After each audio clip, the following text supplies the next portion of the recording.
আসসালামু আলাইকুম ওয়া রাহমাতুল্লাহি ওয়া বারাকাতুহু। ওয়া আলাইকুম আসসালাম ওয়া রাহমাতুল্লাহি ওয়া বারাকাতুহু।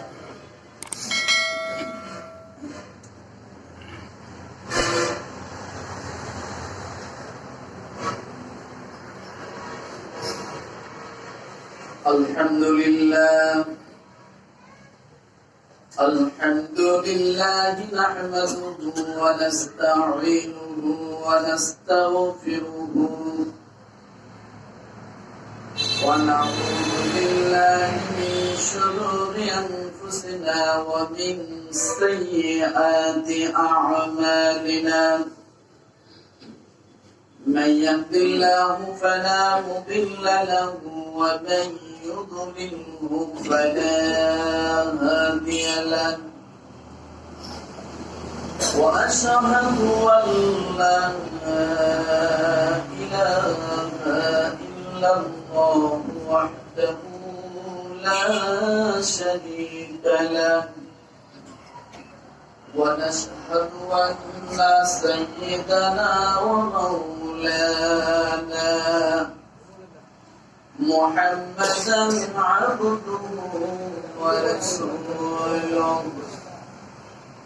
الذي أرسله بالحق بشيرا ونذيرا وداعيا إلى الله بإذنه وسراجا وقمرا منيرا.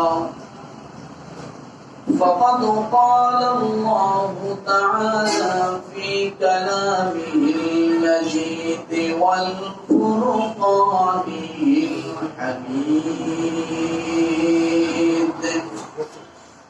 أعوذ بالله من الشيطان الرجيم.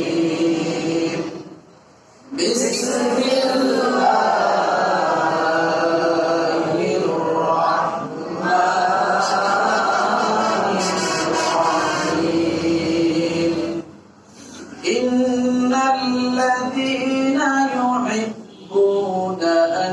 تشيع الفاحشة في الذين آمنوا لهم عذاب أليم في الدنيا والآخرة والله يعلم وأنتم لا تعلمون.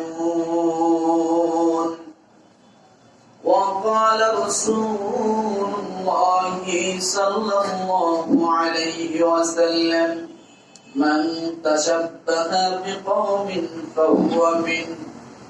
দেখতে লাঠি আখের মাঝে কোথায় পিঠা পেল, খেজুর গাছের মাথায় রস কার দয়াতে এলো, সবুজ রাঙ্গা মরিচ মাঝে কে দিল রে জান, টগর জবা গোলাপ ফুলে কে দিল রে লাল। সব কিছু হয় যার মহিমায়, তিনি মহান রব। আমরা মানুষ করি তার গুণগান সব। কালিমা লা ইলাহা ইল্লাল্লাহ, লা ইলাহা ইল্লাল্লাহ, লা ইলাহা ইল্লাল্লাহ, লা ইলাহা ইল্লাল্লাহ, লা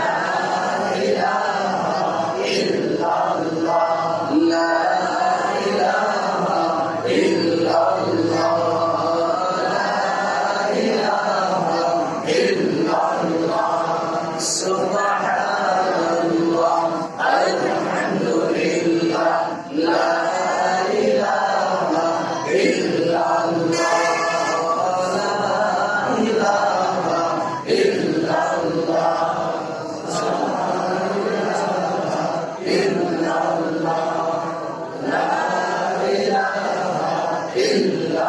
লা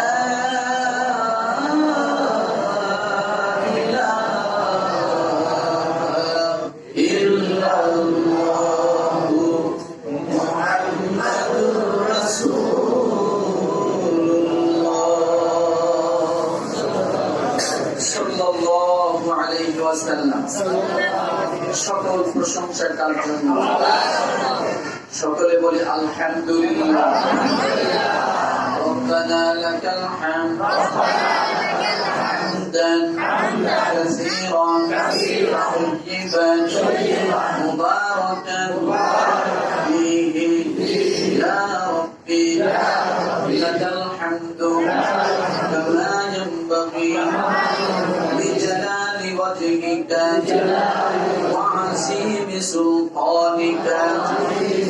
ربنا آتنا في الدنيا حسنة وفي الآخرة حسنة وقنا عذاب النار।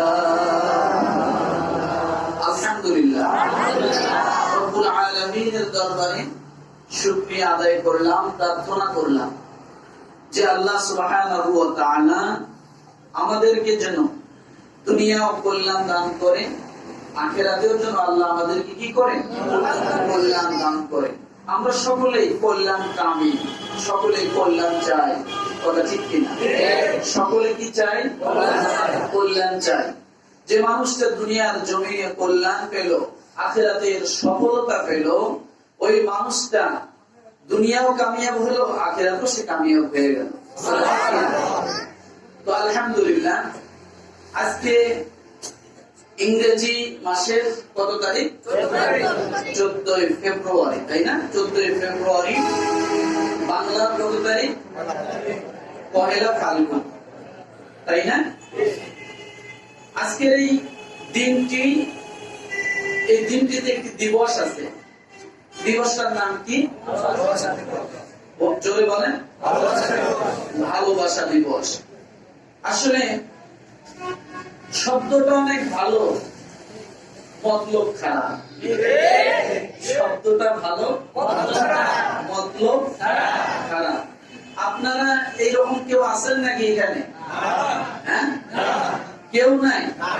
আলহামদুলিল্লাহ। এটা আমার বিশ্বাস, আমার মুসল্লি এরকম হতে পারে না। আমার মুসল্লি এত বেহায়া না। আমার মুসল্লি যারা আছে সব মুমিন। সব কি? মুমিন। এখন কেউ যদি যেও থাকে আর যদি কেউ কিনেও থাকে, এটা বিচার বিবেচনা আপনারা করবেন, কথা ঠিক কিনা?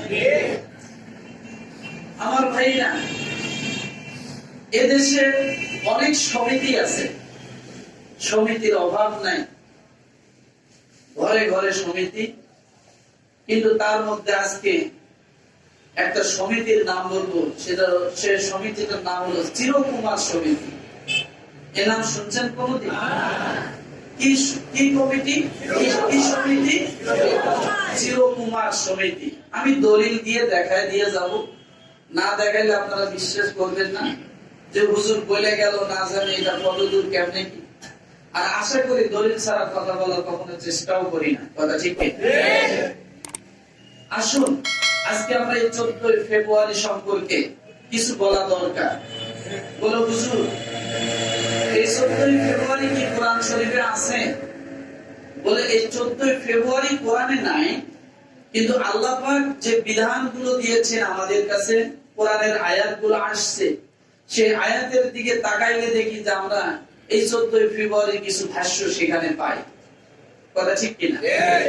আল্লাহ পাক রব্বুল আলামিন বলেন, ইন্নাল্লাযীনা ইউহিব্বুনা আন তাশিআল ফাহিশাতু ফিল্লাযীনা আমানু লাহুম আযাবুন আলীম ফিদ দুনিয়া ওয়াল আখিরাহ ওয়াল্লাহু ইয়া'লামু ওয়া আনতুম লা তা'লামুন। সূরাতুন নূর। কোন সূরা? আয়াত নম্বর 19। কত? 19। কোন সূরা? সূরাতুন নূর, আয়াত নম্বর 19। আল্লাহ পাক রব্বুল আলামিন বলেন, নিশ্চয় ওই মানুষগুলি দুনিয়ার জমিনে আযাবগ্রস্ত হবে, আখিরাতের জমিনে আযাবগ্রস্ত হবে। তারা দুনিয়ার জমিনে আযাব প্রাপ্ত হবে, আখিরাতেও তারা আযাব প্রাপ্ত হবে। আপনি যদি প্রশ্ন করেন আল্লাহ কোন মানুষগুলোর কথা বলছেন, আযাবগ্রস্ত হবে, আখিরাতের জমিনে আযাবগ্রস্ত হবে, আল্লাহ বলেন ওই মানুষগুলো যারা আমার পছন্দনীয় বান্দাদেরকে বিভ্রান্তিতে ফেলে, যারা আমার পছন্দনীয় মানুষগুলোকে জাহান্নামের দিকে নিয়ে যায়, যারা আমার পছন্দনীয় বান্দাদেরকে, মহাব্বতের বান্দাদেরকে যারা অশ্লীলতার মধ্যে নিমজ্জিত করে, ওই মানুষগুলোর জন্য দুনিয়ার জমিনেও শাস্তি আছে, আখিরাতের জমিনে আমি আল্লাহ তাদেরকে শাস্তি দিব। আল্লাহ কি তামাম দুনিয়ার মানুষের কথা বলছেন? কাদের কথা বললেন? যারা আল্লাহর পছন্দনীয় বান্দা, যারা মুমিন, যারা কি যারা মুমিন। আল্লাহ এই মুমিনদের কথা বললেন যে যারা মুমিনদেরকে বিপদগ্রস্ত করে, তাদের বিপদগ্রস্তটা কি? বিপদগ্রস্তর মাধ্যমটা কি? ফায়সা। কি বলেন? অশ্লীল কাজ, অশ্লীল কর্ম, অশ্লীল কথা, অশ্লীল আচরণ এই মুমিনদের ভিতরে ঢুকাইয়া দেয়। আল্লাহ তাদের কথা বললেন, সেটা হোক ইহুদি, হোক নাছারা, হোক খ্রিস্টান, কিন্তু আল্লাহ তাদের ব্যাপারে আলাদা করেননি। যারা গ্রস্ত হবে তাদের ব্যাপারে আল্লাহ আলাদা করলেন। সে জাতিটার নাম কি? কথা বলেন না কেন? তারা কি? মুমিন। জোরে বলেন, তারা কি? মুমিন। আল্লাহ এই মুমিনদেরকে সতর্ক করলেন যে তোমরা ওই ইহুদিদের থেকে তোমরা সতর্ক থাকো, নাসারাদের থেকে তোমরা সতর্ক থাকো, খ্রিস্টানদের থেকে তোমরা সতর্ক থাকো। কেন? তারা সব সময় চক্রান্ত করে তোমাদেরকে কিভাবে বিপদগামী করা যায়, তোমাদের ক্ষতি করা যায়, তোমাদেরকে জাহান্নামের দিকে নেওয়া যায়। তারা এই চিন্তায়, তারা সব সময় ব্যবহৃত, তারা সব সময় এই চিন্তায় তারা রয়েছে। এই জন্য আল্লাহ কি করলেন? এই আয়াতটা নাযিল করে দিলেন। কাদের জন্য? মুমিনদের। কথা বলেন না? চলে বলেন, মুমিনদের জন্য আল্লাহ নাযিল করলেন। সতর্ক করলেন কাদের? কাদের জন্য? কাদের পক্ষ থেকে সতর্ক করলেন? আল্লাহ সতর্ক করলেন ইহুদিদের থেকে। কথা ঠিক কিনা? আল্লাহ সতর্ক করলেন নাসারাদের থেকে। আল্লাহ সতর্ক করলেন সেই অগ্নি পূজকদের থেকে যে ও মুমিনেরা, এটা তোমাদের জন্য প্রেসক্রিপশন, তোমরা এদের চক্রান্ত থেকে সব সময় আলাদা থাকবে। কারণ এরা সব সময় চায় তোমাদেরকে কি করে জাহান্নামের দিকে নেওয়া যায়। কারণ ওরা যাদের ইবাদত করে তার নাম হলো ইবলিস, ওরা যাদেরকে প্রভু মানে তার নাম হলো শয়তান। কথা ঠিক কিনা? আর শয়তানের মিশন হলো কিভাবে মুমিনদেরকে জাহান্নামের দিকে নেওয়া যায়। এটা হলো সব শয়তানের সবচাইতে বড় মিশন। আল্লাহ পাক রব্বুল আলামিন সেই জন্যই কথা বললেন, ইন্নাল্লাযীনা ইউহিব্বুনা আন তাশিআল ফাহিশাতু ফিল্লাযীনা আমানু। আমানু কারা? বলেন তো, আমানু কারা? বলতে পারেন? কেউ বলতে পারেন না। আমানু আমরা। কথা বলে না? নাকি এখানে কোন শ্রীযুক্ত আছেন? আছেন? শ্রীকান্ত আছেন? না, এখানে সব আছে কি? আমানু। আল্লাহ আমাদেরকে বললেন যে সমস্ত মানুষগুলো ইমানদারদের মাঝে অশ্লীলতা, বেহায়াপনা ঢুকিয়ে দেওয়ার জন্য তারা পছন্দ করে, আল্লাহ বলেন ও দুনিয়ার মানুষ, ওই মানুষগুলোকে আমি আল্লাহ দুনিয়ার জমিনে শাস্তি দিব। বলেন নাউযুবিল্লাহ। তাহলে আল্লাহর এই কথা থেকে এখন আমরা করোনা ভাইরাসের দিকে যেতে পারি। কথা বলেন না কেন?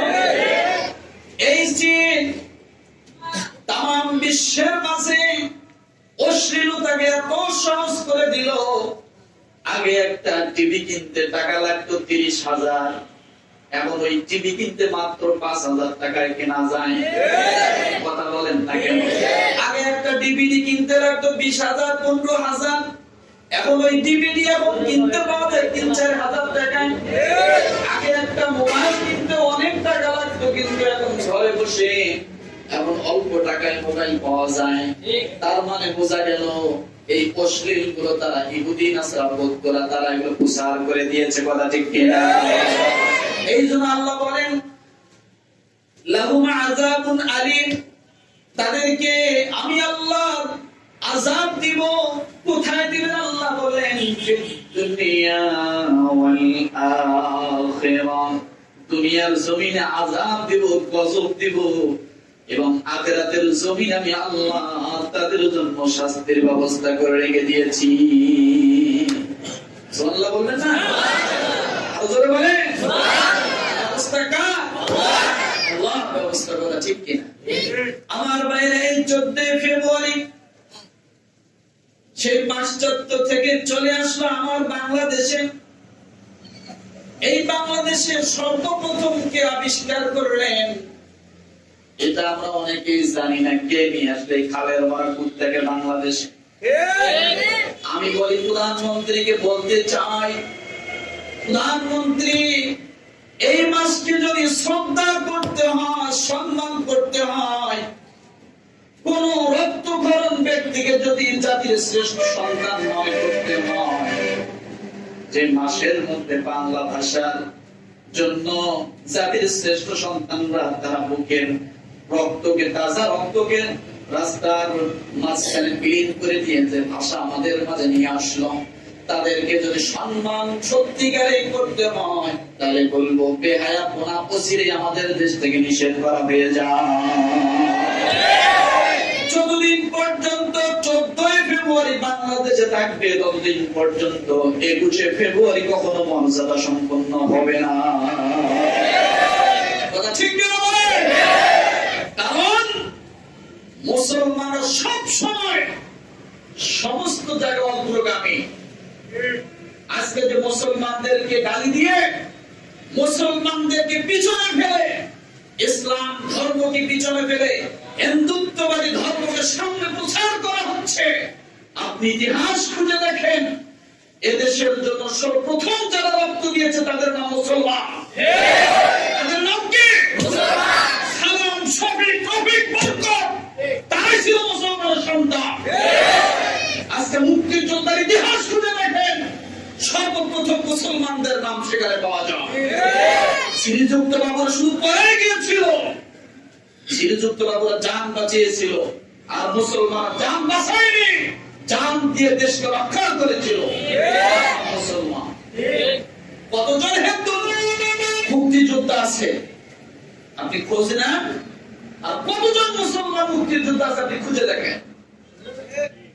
কিন্তু সেই মুক্তিযোদ্ধার দেশে, সেই স্বাধীন দেশে ইসলামের কথা বলা যাবে না, মুসলমানের পক্ষে কথা বলা যাবে না, যে হিন্দুর পক্ষে কথা বলবে সেই ঠিক। আজকে বলি মুসলমান নিজের ইতিহাসকে ভুলে গিয়েছে। সালাম, আব্দুস সালাম, সে কি হিন্দু ছিল? শফিক, সে কি হিন্দু ছিল? বরকত, সে কি হিন্দু ছিল? এই নামগুলো সব আমার আল্লাহর নামের সাথে সম্পৃক্ত, কথা ঠিক কিনা বলে? তাদের দ্বারাই তো সম্ভব মানব কল্যাণে অগ্রগামী হওয়া। তারাই পারবে যার নাম মুসলমান। ইতিহাস ভুলে গেলে চলবে না। আমি বলি মুসলমান এই 14 ফেব্রুয়ারি, আজকের 1 ফাল্গুন, পহেলা ফাল্গুন, আজকের দিন, আর ইংরেজি তারিখটা আগে ঘটা করে গ্রিকরা তারা পালন করত, রোমানরা তারা পালন করত। ওই সে রোমানের জামানায় 1 ফাল্গুন 14 ফেব্রুয়ারি, আজকে সেইটা আমার দেশের মধ্যে বর্তমান সময় একই সঙ্গে মিলে গেছে, কথা ঠিক কিনা? পহেলা ফাল্গুন 14 ফেব্রুয়ারি ওই সময় একই ছিল। তারা এই দিনগুলোতে তারা পূজা করত, রোমান তারা বিভিন্ন দেবদেবীর পূজা করত, তাদের একটা ধর্মীয় উৎসব ছিল এই 14 ফেব্রুয়ারি। পহেলা ফাল্গুন আজকে আমরা আমাদের দেশে যারা ফুল নিয়ে বিভিন্ন ভাবে নাচানাচি গান টান গেয়ে বসন্তকে বরণ করে নিচ্ছে, কথা ঠিক না? এখন বসন্তকে বরণ করে নিচ্ছে কারা? মুক্তিযোদ্ধারা? কথা বলেন। বুড়া মানুষগুলো, ৭১-এর আমলের মানুষগুলো, তারা সব যুবক যুবতীরা। এই ভ্যালেন্টাইন ডে আরেকটা নাম আমি আমার ব্যক্তিগত থেকে রেখেছি, ফুল হত্যা দিবস। কি হত্যা দিবস? ফুল হত্যা দিবস। গাছের সঙ্গে ছিল, ভালো ছিল। 14 ফেব্রুয়ারি যখন আসে, গাছ থেকে ফুলের ফল, ফুলকে আলাদা করা হয়, অর্থাৎ ফুলকে মেরে ফেলা হয়। কথা ঠিক না? দেখতে লাচি আখের মাঝে কোথায় মিঠা পেল, সবুজ গাছের খেজুর গাছের মাথায় রস কার দয়া পেল। কথা ঠিক কি? সবুজ রঙা মরিচ মাঝে কে দিল রে জান, টগর জবা গোলাপ ফুলে কে দিল রে লাল। একটা বার তুমি তাকাও, এটা ভালোবাসা দিবসের জন্য গোলাপ না, এটা আমার আল্লাহর মহিমার প্রশংসার জন্য গোলাপ। গোলাপকে যারা সম্মান করতে জানে তার হাতেই তো মানায়, তার বাড়িতে মানায়, তার টবে মানায়। বেহায়াপনা করার জন্য গোলাপ আসে নাই। আপনি একবার চিন্তা করেন, সবুজ একটা গাছের মাছ থেকে লাল একটা ফুল কেমন করে হচ্ছে, কে এই ব্যবস্থা করলো? কথা ঠিক কিনা? আল্লাহকে ভুলে যে শয়তানের ওয়াসওয়াসায় পড়ে আজকে গোলাপকে নিয়ে তার গোলাপের পূজা করা হয়। এই যে 14 ফেব্রুয়ারি, এটা প্রাচীন ইউরোপীয়, গ্রিক, রোমান, পৌত্তলিকদের একটি ধর্মীয় উৎসব ছিল। সেই সময় পহেলা ফাল্গুন, এই আর্যদের মতো, আর্য কারা বলতে পারে? আর্য কারা? হিন্দুত্ববাদীরা হলো আর্য। আর্য কারা? হিন্দুত্ববাদীরা আর্য। তারা তাদের দেব দেবীর কাছে নিজেদের বিবাহের জন্য প্রার্থনা করত, সুখ সমৃদ্ধির জন্য প্রার্থনা করত, শান্তির জন্য প্রার্থনা করত। তারা এই দিনগুলোতে তারা বিভিন্ন পূজারীদের কাছে প্রার্থনা করত। কিন্তু ওই সময় ছিল সব ইহুদিদের ভিতরে। কিন্তু একজন ব্যক্তি যার নাম হলো শৌল, পরে নাম দিয়েছে পৌল। পরে কি নাম দিয়েছে? পৌল। হযরত ঈসা আলাইহিস সালাম দুনিয়া থেকে স্থান পরিবর্তন যখন করলেন, উনি যখন দুনিয়ার জমিনে থেকে উঠে গেলেন, তখন এই শৌল অথবা পৌল এই কি করলো? এই মানুষের মাঝে নতুন নতুন মন করা কিছু জিনিস ঈসা আলাইহিস সালামের নামে ঢোকায় দিয়া সে আস্তে আস্তে এগুলো পূজায় পরিণত করলো, ধর্মীয় উৎসবে পরিণত করলো।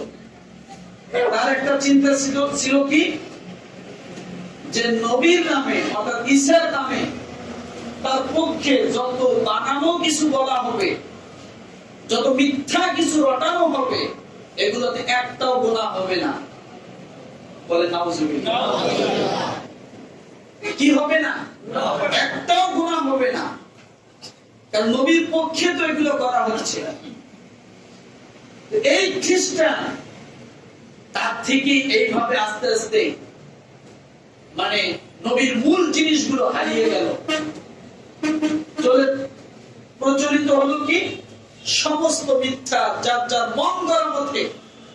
ওই যে একটা দলিলটা কি দিছে, যে আমরা যত মিথ্যা বলি এটা তো নবীর পক্ষে বলি, আমরা যত কিছু আবিষ্কার করতেছি নবীর পক্ষে আবিষ্কার করতেছি।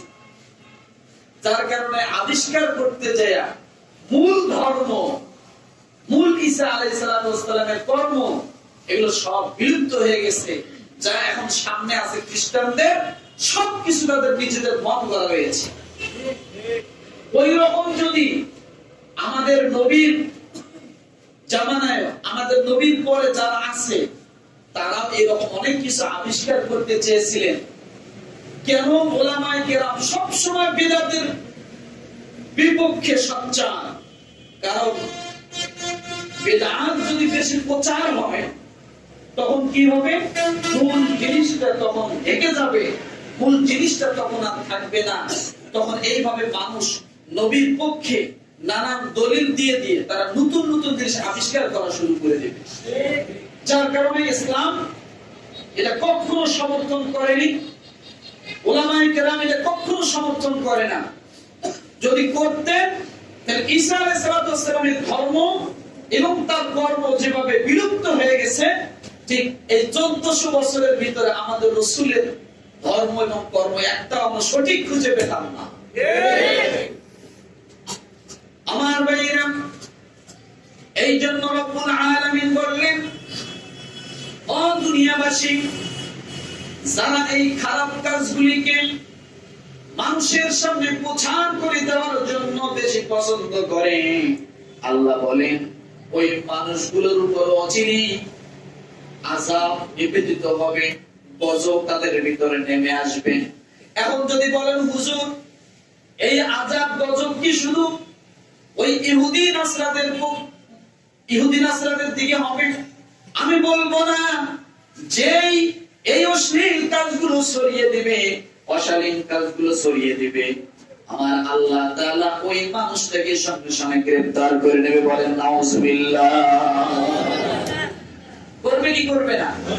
করবে কি করবে না? যেমন এইডস নামের একটা ভাইরাস, এটা মানুষের ভিতরে ভিতরে ঢুকে গেছিল না? কথা বলেন, এটা কি নবীর সুন্নাত মানার কারণে, নবীর পক্ষে থাকার কারণে, নাকি নবীর বিপক্ষে যাওয়ার কারণে? ইসলামের পক্ষে থাকার কারণে নাকি ইসলামের বিপক্ষে যাওয়ার কারণে? ইসলামের বিপক্ষে যাওয়ার কারণে। আল্লাহ পাক রব্বুল আলামিনের হাবিব জানায় দেন, যখন তোমরা অশ্লীলতা বেশি ছড়িয়ে পড়বে, এমন কিছু রোগ, এমন কিছু কর্ম, এমন কিছু ভাইরাস আল্লাহর তরফ থেকে ঢুকে যাবে, যা ডাক্তার খুঁজে পাওয়া যাবে না, যার চিকিৎসা খুঁজে পাওয়া যাবে না, ওইভাবে আমার আল্লাহ মানুষগুলোকে ধ্বংস করে দেবে। আজকে বেজাতিদের কৃষ্টি কালচার সব আমাদের ভিতরে, বিশেষ করে এখন যুবকদের ভিতরে বেশি আছে না নাই? আমরা মুসলমান, আমাদের চুল কাটার একটা নিয়ম আছে, কিন্তু আজকে যুবকদের মাথার দিকে তাকাইলে দেখা যায় সব মুরগি চোরের মতো। কথা ঠিক কিনা? ফ্যাশন আর স্টাইলের অভাব নাই। আমি প্রায় বলি যে বর্তমান জামানায় নাপিতগিরি করতে কোনো যোগ্যতার প্রয়োজন নাই, খুর আর কেসি হলেই সে নাপিত। কারণ যুবকদের যে রুচি আর নতুন নাপিতের রুচি একই, ওর হাত যেদিকে যাবে সেইটাই ফ্যাশন। কথা ঠিক কিনা? আমি বলি মুসলমান, একটা যুবকের দিকে তাকান, সে যদি মুসলমানের সন্তান হয়, তার ভিতর মুসলমানিত্ব কি কি খুঁজে পাবেন আপনি দেখেন তো? আছে কিছু? তার চুল কাটার স্টাইল, তার প্যান্ট পরার স্টাইল, তার জামা গায়ে দেওয়ার স্টাইল সম্পূর্ণ ভিন্ন রকম। স্টাইল করতে করতে এমন স্টাইল হয়ে গেছে, সারা জীবন জামার বোতাম ছিল বুক পাশের সামনে, এখন জামার বোতাম লাগায় পিছনে। ওই সাইকেল নিয়ে যাচ্ছে, কানের মধ্যে ইয়ারফোন, মুখের মধ্যে একটা লাগাইছে বিড়ি,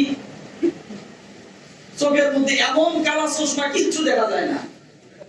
সাইকেল চালায় আপন মনে যাইতেছে সুখ টান দিয়ে দিতে, একবারে প্লেটের মধ্যে নিয়ে খাইতে বসে। আর আপনার ভাবিকে দেখিলাম যে বাসায় এসে উজু করে আগে যায় নামাজ কি নামাজে দাঁড়িয়ে যায়। উনি নামাজ পড়েন, আমি ভাত খাই। চিন্তা করলাম এর মতো খারাপ কাজ হতে পারে না, আমাকে খাওয়াবে, আমি হাত ধুয়ে বাইরে চলে যাব, থাল বাসন ছেড়ে ধুবে, এরপর থাল বাসন ধুয়ে বাচ্চা কাচ্চা মেনটেন করবে, এরপরে আবার নামাজের মধ্যে দাঁড়িয়ে গেল। এরকম একদিন দুই দিন চিন্তা করতে করতে আর ভালো লাগলো না, বললাম আজকে নামাজ ধরলাম, আর কোনদিন নামাজ ছাড়বো না। একটা মেয়ের কারণে একটা ছেলে মসজিদে ঢুকে গেল। আমরা এত কিছু দাবি করি, এত কিছু দিচ্ছি, এত কিছু প্রয়োজন মেটাচ্ছি, কিন্তু ঘরে দিনের কোন প্রয়োজন মিটবে এরকম কোন জিনিস আমাদের ভিতরে না। আসুন, স্ত্রী যদি নামাজি না হয়, আপনি পুরুষ, আপনার দেখে স্ত্রী নামাজি হবে। আর স্বামী যদি নামাজি না হয়, স্ত্রীকে দেখে স্বামী এইরকম ভাবেই তো নামাজি হবে। কথা ঠিক কিনা? দুইজনেই যদি যায় নামাজের পাশে দাঁড়িয়ে যায়, উঁচু করে এসে নামাজটা আদায় করে নেয়, ওই ঘরে কোনদিন খেলাখেলি আছে, মারামারি আছে, ঝগড়া ফাসাদ আছে না। দুইটা জিনিস, একই যায় নামাজে যখন স্বামী স্ত্রী পাশাপাশি দাঁড়িয়ে নামাজ পড়বে, আর একই প্লেটে যখন খানা খাবে, ঘরে যখন ঢুকতে স্বামী সালাম দেবে, স্ত্রী যখন ঢুকতে স্বামীকে সালাম দেবে, স্বামী যখন স্ত্রীকে সালাম দেবে, স্ত্রী যখন স্বামীকে সালাম দেবে, খোদার কসম, আল্লাহর কসম, এই ঘরে অশান্তি থাকতে পারে না। এইরকম একটা দিনই পরিবেশ যখন থাকবে, এখান থেকে আমার সন্তানরা শিখবে। কথা ঠিক কি? এখান থেকে কে শিখবে?